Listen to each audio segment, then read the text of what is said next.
দুইটা জিনিস পড়েছি, সেই সিস্টেমটাকে ওই ইফ্লুয়েন্টটা ড্যামেজ করে দিতে পারে। আর কি করতে পারে, ওখানে যে ওয়ার্কাররা কাজ করছে, ইঞ্জিনিয়াররা কাজ করছে, স্টাফরা কাজ করছে, তাদের হেলথের জন্য একটা থ্রেট তৈরি করতে পারে। তা এই দুইটা থেকে মিনিমাইজ করার জন্য আমাকে করতে হবে কি, আমাকে ওটাকে ইফ্লুয়েন্টটাকে ওই জায়গা থেকে, এনভায়রনমেন্ট থেকে সরিয়ে দেওয়ার জন্য আমার সাফিসিয়েন্ট ভেন্টিলেশন সিস্টেম থাকতে হবে।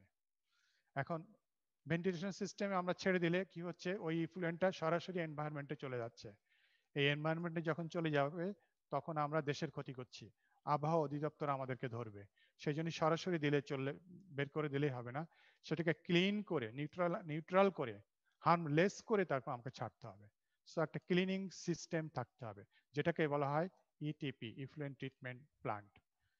Effluent requires cleaning before discharge to the atmosphere. অ্যাটমসফিয়ারে নিউট্রাল অবস্থায় আমাকে ছাড়তে হবে, তাতে আমাদের এনভায়রনমেন্ট ভালো থাকবে।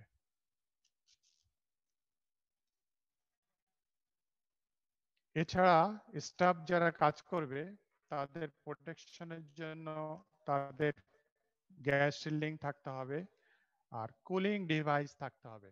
আমি একদম শুরুতেই আজকে বলেছি যে এনভায়রনমেন্টে যদি আমি কুলিং সিস্টেম না রাখি তাহলে হাই হিট হয়ে ওটাও স্টাফ, এনভায়রনমেন্ট এবং অন্যান্য যে সমস্ত সাপ্লিমেন্টারি ডিভাইস আছে, হ্যাঁ, এই যে বিম শেপিং অপটিক্স আছে, সেগুলোকে ড্যামেজ করে দিতে পারবে। আর স্টাফদেরও জন্য হেলথ হ্যাজার্ডাস হয়ে যাবে। সো আমার কুলিং ডিভাইস থাকতে হবে যাতে আমরা পুরো এনভায়রনমেন্টটাকে ঠান্ডা করে রাখতে পারি।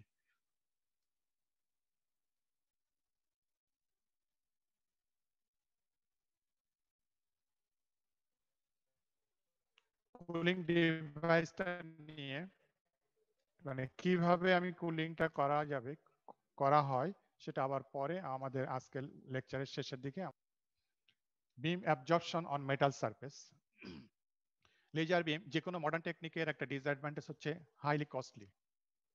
তা কস্টলি, তাহলে আমাকে বিভিন্ন মেজার নিতে হবে যে এই কস্টলিকে আমরা কত বেশি এফিসিয়েন্ট করতে পারি।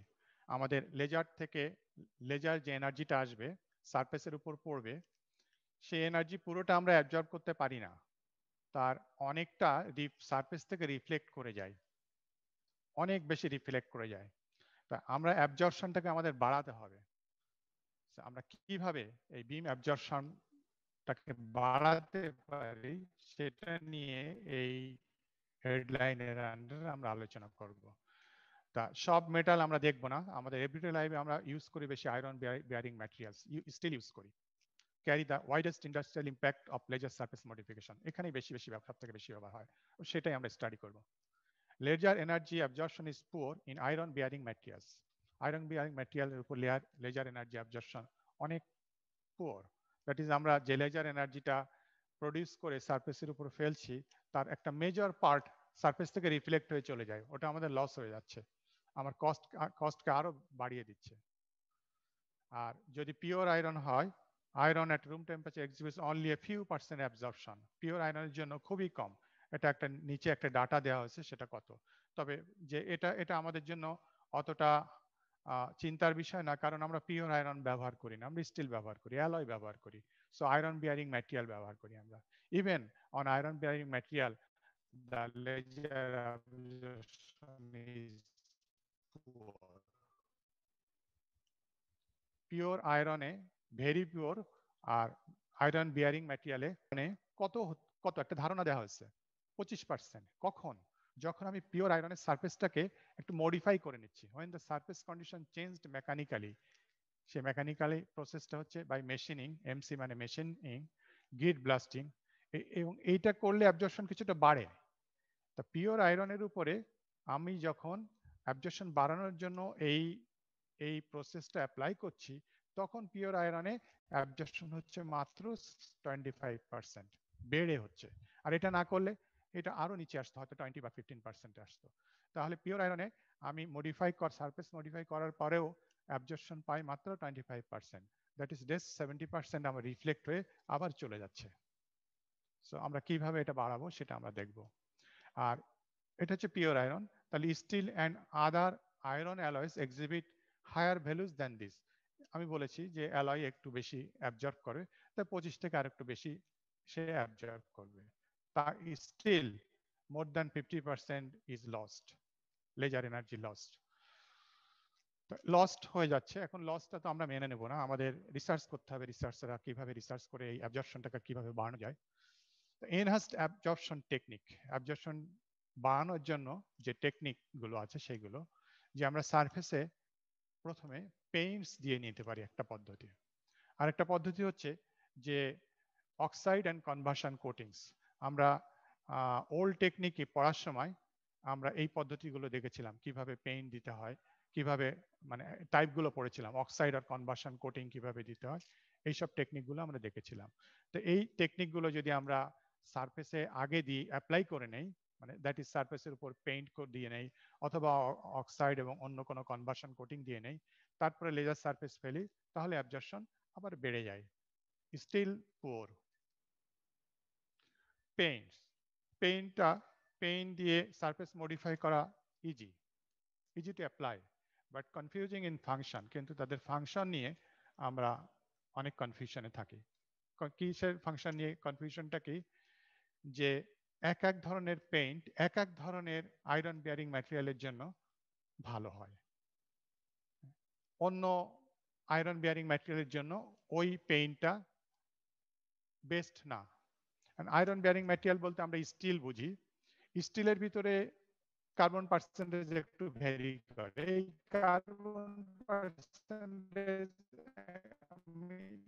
লো কার্বন স্টিলে যে পেইন্টটা ভালো কাজ করে, হাই কার্বন স্টিলে আবার সেই পেইন্ট কেন করে না?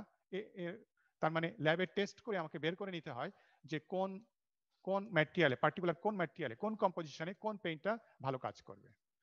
এবং এবং ওই যে পেইন্টটা ভালো কাজ করে সেই পেইন্টটা ওই বেস্ট পারফরমেন্স পাওয়ার জন্য আবার তোমাকে একটা paint thickness, optimum paint thickness দরকার হয়, যেটা আমাকে কোন কোন কম্পোজিশনে কোন পেইন্টটা ভালো কাজ করে, বেস্ট কাজ করে, সেটা আমাকে বের করতে হবে। এবং বের করার পরে ওই পেইন্টের থিকনেসটা কত হলে আমি অপটিমাম লেভেল পাবো, দ্যাট ইজ ম্যাক্সিমাম এফিসিয়েন্সি পাবো, সেটাও আমাকে মেনটেন করতে হবে। এখানে একটা এক্সাম্পল দিয়ে বোঝানো হয়েছে কনফিউজিংটা কেমন। Many paints demonstrate 98% absorption, but sometimes the same do not transfer laser energy efficiently. একই কোনো পেইন্ট কিছু কিছু ক্ষেত্রে 98% অ্যাবজর্পশন দেখায়, কিন্তু অন্যান্য ক্ষেত্রে কোনো একটা প্যারামিটার সামান্য চেঞ্জ হয়ে গেলে, প্যারামিটারটুকু কি চেঞ্জ হলো যেটা আমরা ধরতেও পারি না, খুব মাইনর অ্যামাউন্ট চেঞ্জ হয়ে গেলে the same paint do not transfer laser energy efficiently, ওই 98% দেখাবে না, আরো কম দেখাবে। এটা একটা এক্সাম্পল বোঝানোর জন্য, কনফিউশনটা বোঝানোর জন্য একটা এক্সাম্পল দেওয়া হয়েছে। আমরা যেটা বুঝলাম যে কম্পোজিশনের জন্য, পার্টিকুলার একটা কম্পোজিশনের জন্য কোনো একটা পেইন্ট ইফেক্টিভ সারফেস অ্যাবজর্পশন দেখায়, আবার ওই সারফেস অ্যাবজর্পশনটাকে ম্যাক্সিমাইজ করার জন্য পেইন্ট থিকনেসটাও একটা অপটিমাম হতে হবে। সেটা ওই কম্পোজিশন ম্যাটেরিয়ালের, ওই কম্পোজিশন এবং ওই পেইন্টের জন্য একটা ফিক্সড অপটিমাম থিকনেস, যেটা কম্পোজিশন ভেরি করলে আবার পেইন্ট থিকনেস চেঞ্জ হয়ে যাবে, পেইন্ট চেঞ্জ হলে আবার energy absorption and transfer. For iron based metals এত কিছু করার পরেও আমি 75%-এর বেশি আয়রন বেসড ম্যাটেরিয়ালে পাই না নেট অ্যাবজর্পশন। গ্রস অ্যাবজর্পশন একটু বেশি, সেখানে আবার কিছু লস হয়ে যায়, লস হয়ে যাওয়ার পরে নেট পাই 75, দ্যাট ইজ 25% আমার লেজার এনার্জি আমরা হারিয়ে ফেলি, লুজ করে ফেলি। সো এইভাবে আমরা পেইন্ট, স্টিল আমাদের পেইন্টের মাধ্যমে আমরা আমার অ্যাবজর্পশন 75% আমরা তুলতে পারছি। হ্যাঁ, এই পেইন্ট না দিলে এটা আরো বিলো 50-তে থেকে যেত। Second is oxide and conversion coatings. পেইন্টের থেকে এটাও আমরা অক্সাইড কনভার্সন কোটিংস কিভাবে দেবো আমরা পড়ে এসেছি, আমরা জানি সেখানে সিস্টেমটা যদি আমরা এখন একটু রিকল করতে পারি, পেইন্ট হচ্ছে easiest way to modify the surface. Oxide and conversion coatings is relatively তোমার less easier than paint. So এর কিছু, তারপরেও আমরা এটা করি কারণ এখানে কিছু অ্যাডভান্টেজ আছে। কি? Attach more intimately to metal surface. আমি সারফেস ট্রিটমেন্ট পড়ার সময় প্রথম দ্বিতীয় লেকচারের দিকে বলেছিলাম যে কোটিং দুই রকমের হয়, একটা হচ্ছে ফরেন কোটিং বলা হয়, আর একটা হচ্ছে ইন্টিমেট মিক্সিং হয়ে যায়। যেমন কার্বোরাইজিং যেটা, এটা ইন্টিমেট মিক্সিং হয়ে যাচ্ছে সাবস্ট্রেটের সাথে। আর আমরা যে কোটিং দেই বা ইলেকট্রোপ্লেটিং বা অন্য কোনো মেথডে, সেটা হচ্ছে ফরেন কোটিং। সেটা সাবস্ট্রেটের সাথে কোটিং ম্যাটেরিয়ালের মিক্সিং হয় না, জাস্ট একটা ওভারলে অ্যাটাচমেন্ট হিসেবে থাকে। কিন্তু পেইন্টটা হচ্ছে ওভারলে অ্যাটাচমেন্ট হিসেবে থাকে। অক্সাইড অ্যান্ড কনভার্সন কোটিং এটাও ওভারলে অ্যাটাচমেন্ট হিসেবে থাকলেও এই সাবস্ট্রেটের সাথে অনেক অ্যাটাচমেন্টটা তার অনেক বেশি স্ট্রং থাকে, attach more intimately to metal surface, যে কারণে আমাদের লেজার অ্যাবজর্পশনটা পেইন্টের থেকে বেশি হয়।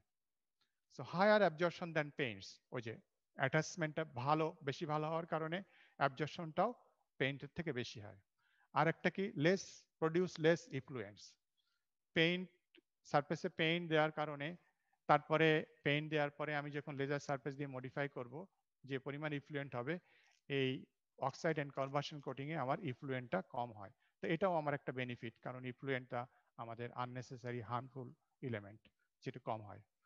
কিন্তু এখানে আবার একটু ব্যাপার আছে, মানে এটা যেমন স্ট্রেট লাইন দিয়ে, একটা স্ট্রেট লাইন দিয়ে বোঝানো হলো প্রডিউস লেস ইফ্লুয়েন্ট, এটা এত স্ট্রেট না।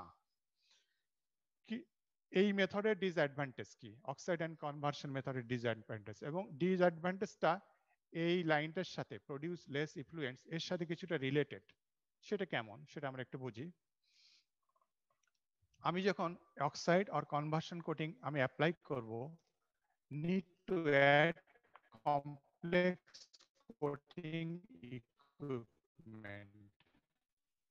এটা একটু আগে আমি বললাম যে পেইন্ট অ্যাপ্লাই করা সহজ, কিন্তু এটা অ্যাপ্লাই করা রিলেটিভলি ডিফিকাল্ট পেইন্ট। সো এটা এর একটা এক্সাম্পল বলা হচ্ছে কিছু কিছু ক্ষেত্রে, যেমন এক্সাম্পলটাই আমি সরাসরি চলে যাই, যে একটা কনভার্সন কোটিং দেওয়া হয়, আমরা সারফেসটাকে ম্যাঙ্গানিজ ফসফেটিং করে দিই, ম্যাঙ্গানিজ ফসফেটিং সারফেসটাকে ম্যাঙ্গানিজ ফসফেটিং এ কনভার্ট করে দেয়। এইটা যখন করা হয়, তো যখন আমি এই কনভার্সন কোটিং এর মাধ্যমে সারফেসটাকে এই জায়গায় নিয়ে আসতে চাই, তখন তাহলে আমার লেজার সারফেস মডিফিকেশনের আগে আগে এই প্রসেসটা আছে। এই process require several different chemical tanks, কতগুলো ভিন্ন ভিন্ন কেমিক্যাল ট্যাঙ্ক দরকার হয়, হুইচ দেমসেলফস প্রেজেন্ট এনভায়রনমেন্টাল কনসার্ন। তার মানে হচ্ছে আমি যখন এই ম্যাঙ্গানিজ ফসফেটিং এই কনভার্সন কোটিংটা অ্যাপ্লাই করব, তখন আমাকে কতগুলো ট্যাঙ্ক ইউজ করতে হয়, এবং ওই ট্যাঙ্ক যখন আমি ইউজ করে আমি এই কনভার্সন কোটিং দিতে যাই, তখন এনভায়রনমেন্ট কনসার্ন, তার মানে তখন বেশ কিছু ইফ্লুয়েন্ট তৈরি হয়। তাহলে তাহলে এখানে আমি কি বলছি, প্রডিউস লেস ইফ্লুয়েন্ট, এটার মানে হচ্ছে যে once the surface is covered by conversion coating, then the laser surface modification produce less effluents. কিন্তু আমি যদি ফার্স্ট স্টেপ থেকে কনসিডার করি, দ্যাট ইজ আমি ফার্স্ট স্টেপটা কি, ফার্স্ট স্টেপ আমি কনভার্সন কোটিং দিচ্ছি, তা সেক্ষেত্রে বলা হচ্ছে কনভার্সন কোটিং যখন দেব সেই সময় কিছু এফ্লুয়েন্ট তৈরি হবে, প্রেজেন্ট এনভায়রনমেন্ট কনসার্ন, সেই সময় কিছু এফ্লুয়েন্ট তৈরি হবে। এর পরের এফ্লুয়েন্টটা হচ্ছে এখানে। সো এইটা আর এইটা যোগ করলে তখন দেখা যেতে পারে, এরকম হতে পারে যে টোটাল সিস্টেমের তোমার effluent produces more than the effluent produces in paint system. Clear হচ্ছে ব্যাপারটা? যখন আমি কনভার্সন কোটিং একবার অ্যাপ্লাই করে ফেলেছি, তখন লেজার সারফেস মডিফিকেশনের সময় আমার ইফ্লুয়েন্ট লেস হচ্ছে, দিলাম লেজার সারফেস মডিফিকেশন ইফ্লুয়েন্ট হচ্ছে। কিন্তু যখন স্টেপকে দুটা কনসিডার করব, তখন এই সিস্টেমে আমার অক্সাইড অ্যান্ড কনভার্সন কোটিং এই সিস্টেমে আমার ইফ্লুয়েন্ট প্রোডাকশন লেস নাও হতে পারে, পেইন্ট থেকে বেশি হয়ে যেতে পারে, কারণ এর ফার্স্ট স্টেপে কিছু ইফ্লুয়েন্ট তৈরি হচ্ছে।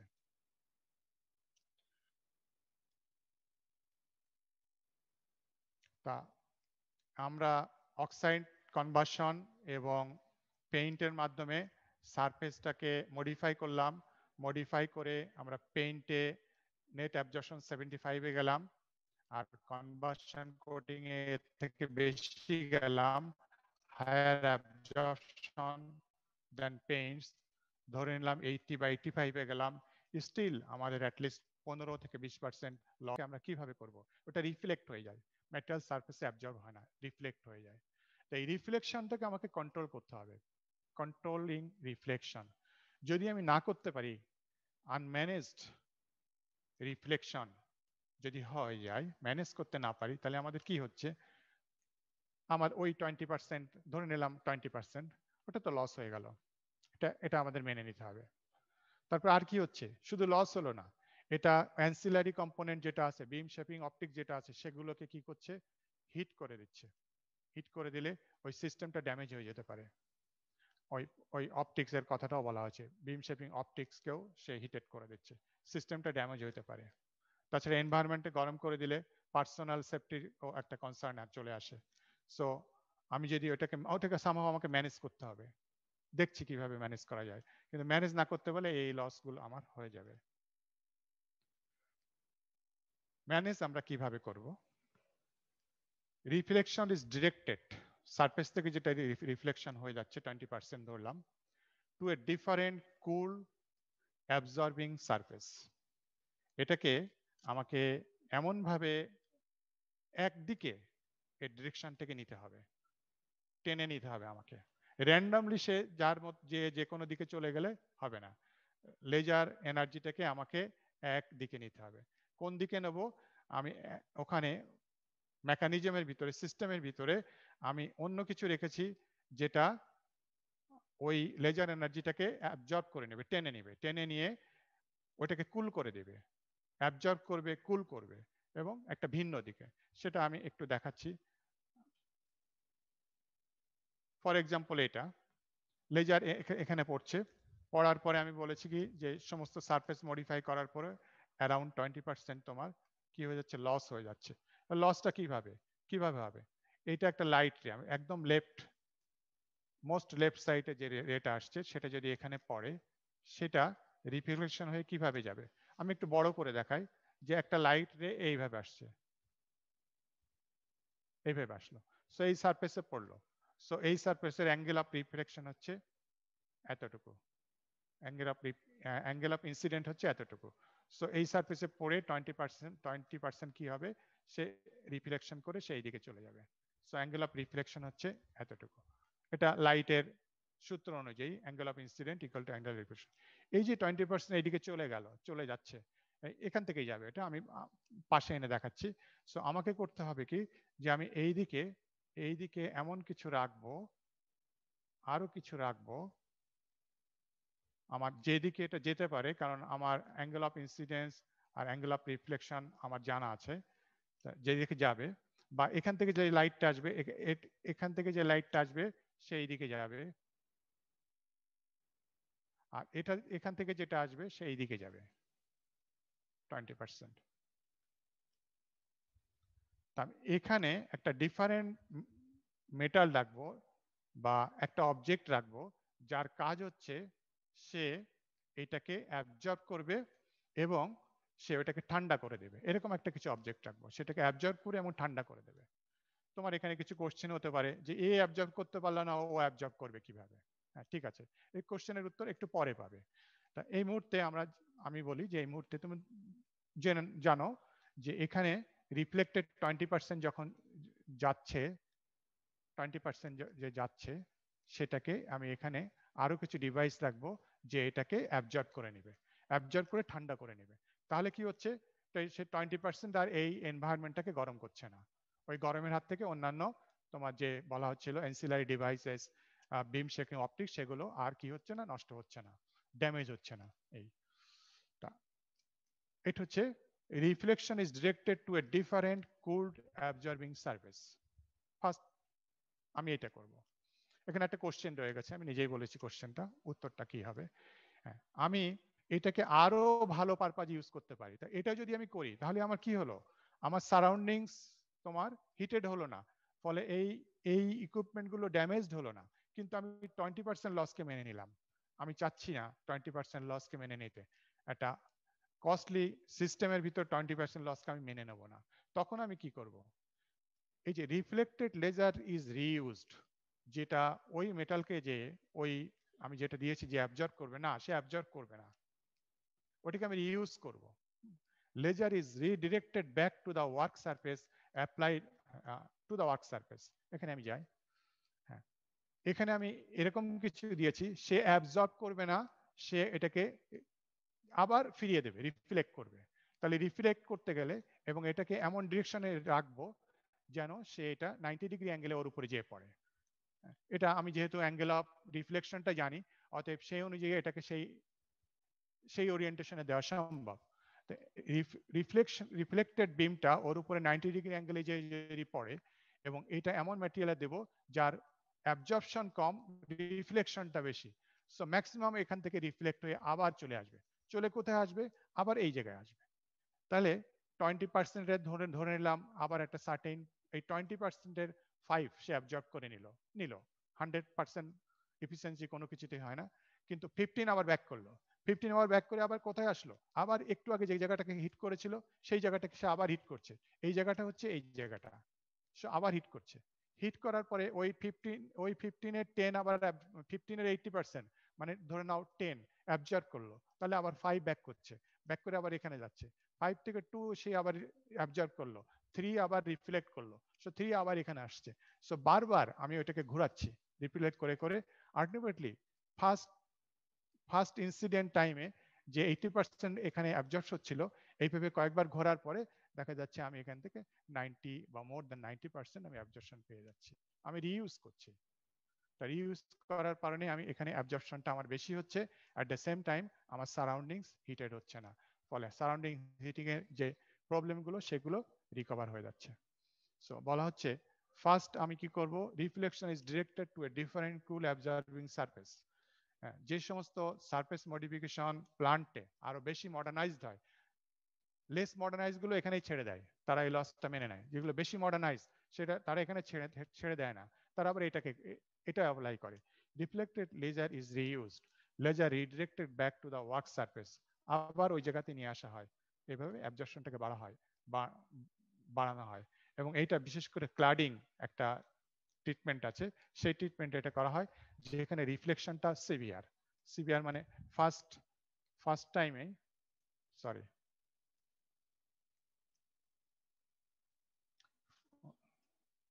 ফার্স্ট টাইমে এখানে রিফ্লেকশনটা, অ্যাবজর্পশনটা অনেক ক্লাডিং মেথডে রিফ্লেকশনটা অনেক বেশি হয়ে যায়।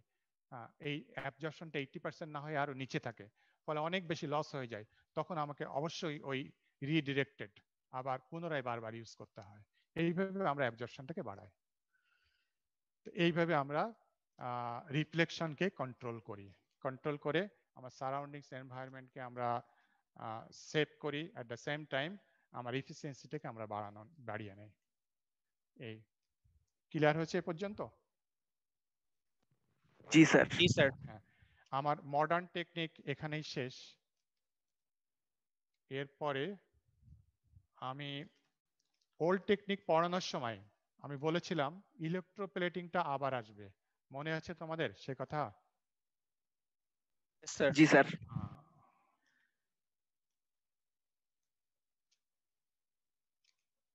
ওল্ড টেকনিক আজকে একটু শুরু করে দেব।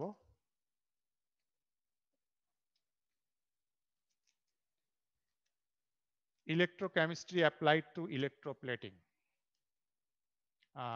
আমরা আবার সেই ওল্ড টেকনিকে ফেরত গেলাম। ইলেকট্রোপ্লেটিংটা আমাদের ডিটেইলস পড়তে হবে।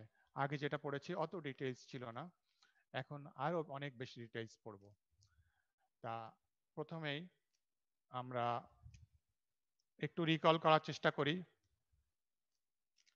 ফান্ডামেন্টালে বলা হয়েছিল কি, একটা ইলেকট্রোপ্লেটিং এর জন্য একটা কমপ্লিট সার্কিট লাগে, এটা আমরা করেশনে পড়েছি। A complete electroplating process consists of 4 parts. সার্কিটের ভিতরে 4টা পার্ট থাকে। External circuit consisting of A DC source, তোমাদের মনে আছে কারণ 3.1 এও পড়েছি, 3.2 তেও পড়াচ্ছি। নেগেটিভ একটা ইলেকট্রোড যেটাকে ক্যাথোড বলা হয়, অথবা অন্যান্য নামগুলো মনে রাখবে, সাবস্ট্রেটও বলা হয়, ওয়ার্ক পিসও বলা হয়। করেশনের সাথে পার্থক্য, করেশনে নেগেটিভটাকে অ্যানোড বলা হচ্ছিল, এখানে নেগেটিভটাকে ক্যাথোড বলা হয়। এবং এইটুকু শুধু পার্থক্য। কিন্তু ক্যাথোডের যে কাজ, ক্যাথোডে করেশনে ক্যাথোডেও রিডাকশন হয়, এখানেও ক্যাথোডে রিডাকশন হয়। পজিটিভ ইলেকট্রোড যেটাকে অ্যানোড, এখানে করেশনে পজিটিভ ইলেকট্রোডকে ক্যাথোড বলা হয়েছিল, নেগেটিভ ইলেকট্রোডকে অ্যানোড বলা হয়েছিল। এবং কিন্তু ফাংশন ওখানেও যায়, এখানেও তাই। এখানে অ্যানোডে অক্সিডেশন হয়। আর একটা প্লেটিং সলিউশন, ওখানে অ্যাকোয়াস সলিউশন বলা হয়েছিল, এটাও এখানে অ্যাকোয়াস লাগবে। এখানে এই প্লেটিং সলিউশনটাকে বাথ বলা হয়। তোমাদের মনে আছে আশা করি, আমি একটা সার্কিট ড্র করিয়েছিলাম, হ্যাঁ, একটা ড্রাই সেলের মতো, যার ভিতরে একটা অ্যানোড দিয়েছিলাম, একটা ক্যাথোড দিয়েছিলাম, একটা ইলেকট্রোলাইটিক একটা ডিসি পাওয়ার সোর্স দেখিয়েছিলাম। মনে রাখবে, এখন আমরা যেহেতু আমরা ইলেকট্রোপ্লেটিং পড়াচ্ছি, আমরা ক্যাথোড নিয়ে কনসার্ন, এখন অ্যানোড নিয়ে কনসার্ন না। অতএব নেগেটিভ ইলেকট্রোড নিয়ে আমরা কনসার্ন, নেগেটিভ ইলেকট্রোড নিয়ে। হ্যাঁ, ওই সময় ওটা একটু আঁকলেই ভালো হবে। এরকম একটা দেখানো হয়েছিল বিকার, যার ভিতরে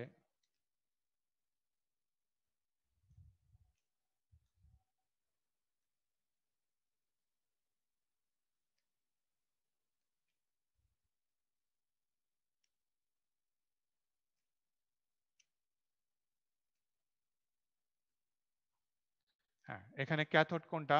এখানে ক্যাথোড হচ্ছে এই বাম পাশেরটা ক্যাথোড, আর অ্যানোড হচ্ছে ডান পাশেরটা, দ্যাট ইজ এইটা অ্যানোড, এটা ক্যাথোড।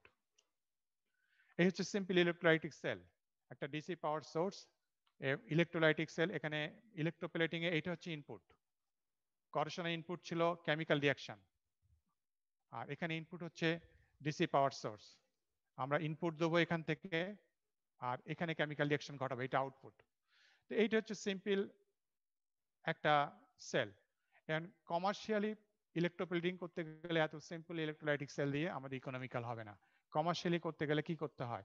টিপিক্যাল একটা প্লেটিং ট্যাঙ্ক থাকে, will have three copper conductors, যেগুলোকে তিনটা কপার কন্ডাক্টর থাকে, যেগুলোকে বাস বার বলে, and they are insulated from the tank.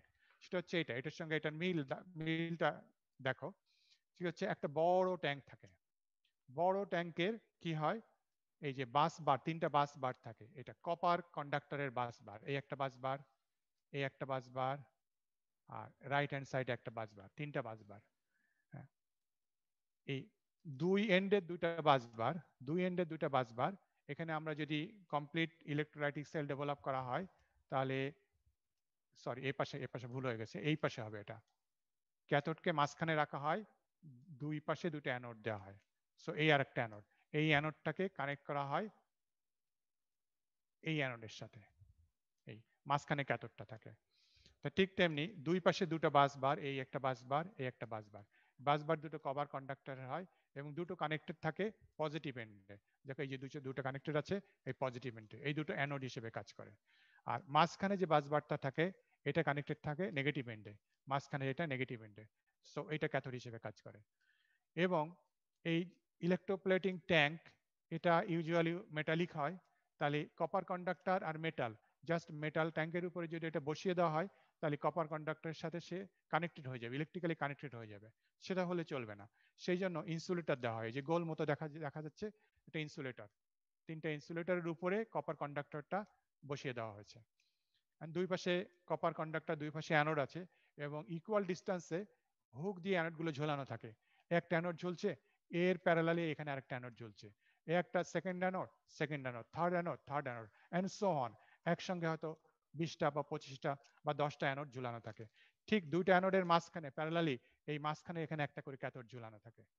তারপরে যখন আমি ইলেকট্রিক্যাল পাওয়ার সাপ্লাই দেবো, ঠিক ইলেকট্রিক্যাল পাওয়ার সাপ্লাই, ইলেকট্রন আসবে, এটা ইলেকট্রন ক্যাথোড দিয়ে আসবে।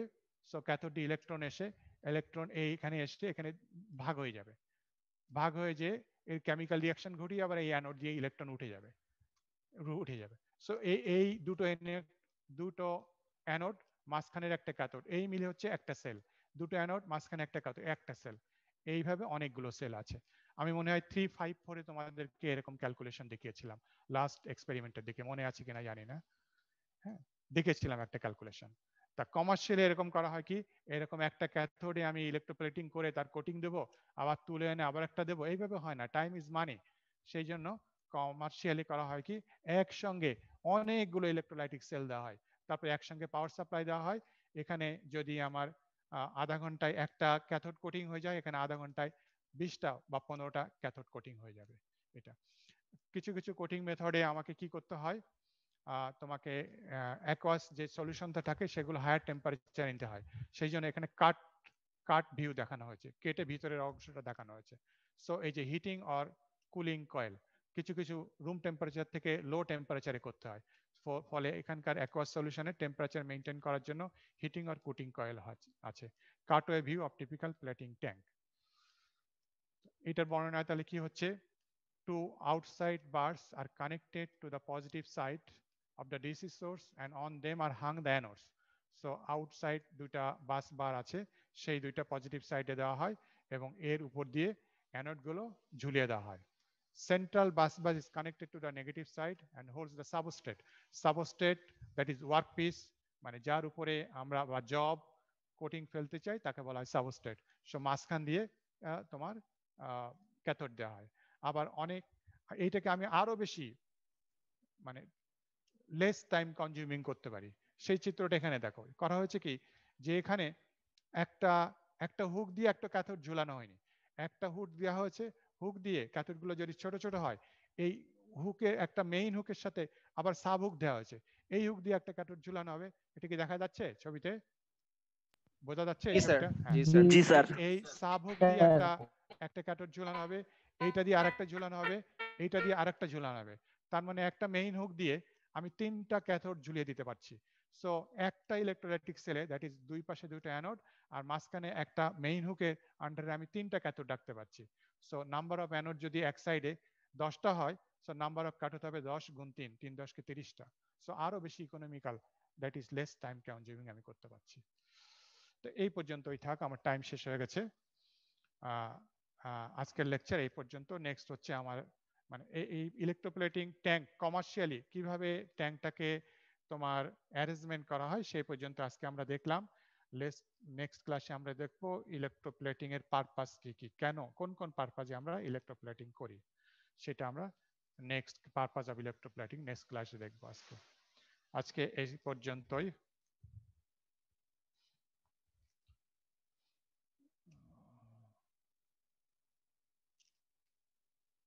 হ্যাঁ, তোমাদের কি কারো কোনো কোশ্চেন আছে? স্যার দুইজন আমার একটা চার, কোয়েশ্চেন ছিল। হ্যাঁ বলো দেখি। স্যার গ্রেট ব্লাস্টিং কি স্যান্ড ব্লাস্টিং এর মতনই একই জিনিস? রাইট, একই জিনিস। আচ্ছা। গ্রিডটা হচ্ছে একটা জেনারেল টার্ম, হ্যাঁ, মানে যেটা হচ্ছে ধারালো একটা কিছু, সেটা তোমার কার্বাইড হতে পারে। হ্যাঁ, কার্বাইডও কি শার্প, শার্প এজ আছে। তো আমি কার্বাইড দিয়ে করলাম, এটা জেনারেল কার্বাইড দিয়ে যখন ব্লাস্টিং করলাম তখন ওটাকে ইন জেনারেল এটাও গ্রিড ব্লাস্টিং। আবার স্যান্ড দিয়ে যখন ব্লাস্টিং করলাম এটাকেও গ্রিড ব্লাস্টিং। কিন্তু স্পেসিফিক আলাদা স্পেসিফিক নেম যদি দেই, স্যান্ড ব্লাস্টিংটা grit blasting by sand is called sand blasting, grit blasting by carbide is called carbide blasting. ঠিক আছে, বুঝেছি। আর কারো কোনো কোশ্চেন? দুজন চ্যাটিং এ লিখেছে, আমি তো খেয়াল করি নাই। কি খেয়াল করনি? ইভান সিদ্দিকী কি খেয়াল করনি? Sir, would you produce as the lecture slide in the semester? শোনো, হ্যাঁ, রোল নম্বর 30 তুমি লিখেছো যে লেকচার স্লাইড সেমিস্টারে দেওয়া হবে কিনা। আমাদের যে গাইডলাইন আছে সেই গাইডলাইন অনুযায়ী কোনো একটা ফর্মে আমরা দিব, আইদার লেকচার স্লাইড দিতে পারি অথবা লেকচার ম্যাটেরিয়াল দিতে পারি, হ্যাঁ, যে কোনো একটা ফর্মে আমরা দিব। অতএব এক্স্যাক্টলি লেকচার স্লাইড দিব নাকি লেকচার ম্যাটেরিয়াল দিব সেটা আমি এখন বলতে পারছি না কোন ফর্মে দিব। ক্লিয়ার হয়েছে? Roll number 30 Mohid Hasan. জি স্যার। হ্যাঁ, ও সরি, আচ্ছা আমি তো খেয়াল করি না। ইভান সিদ্দিকী আছো?